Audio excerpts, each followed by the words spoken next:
एके दिवशी भगवान शंकर आणि देवी पार्वती यांनी आपल्या दोन्ही पुत्रांना म्हणजे श्री गणेश आणि कार्तिक स्वामी यांना प्रेमाने आपल्या सानिध्यात बोलवले.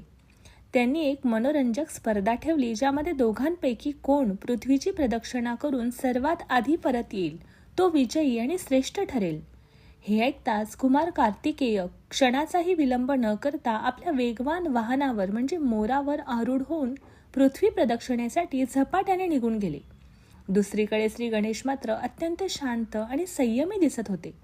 त्यांनी कोणतीही घाई न करता आपल्या आई वडिलांच्या भोवती अत्यंत भक्तिभावाने आणि नमनपूर्वक प्रदक्षिणा घातली. देवी पार्वतीने आश्चर्याने विचारले, बाळा, तुझा भाऊ कधीच दूरवर गेला असेल आणि तू अजूनही इथेच आहेस? यावर श्री गणेश सौम्य हास्य करत उत्तरले, आई वडिलांच्याच चरणी माझं संपूर्ण विश्व सामावलेलं आहे. ज्यांच्या भोवती माझं जीवन फिरतं त्यांच्या भोवती प्रदक्षिणा घालणं म्हणजेच माझ्यासाठी पृथ्वी प्रदक्षिणा. त्यांची ही बुद्धिमत्तेची आणि भक्तिभावाची उत्तरं ऐकून भगवान शंकर आणि देवी पार्वती अत्यंत प्रसन्न झाले.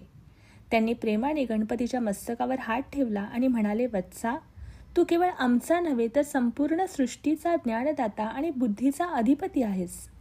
आजपासून संपूर्ण जग तुला बुद्धिदाता म्हणून वंदन करतील.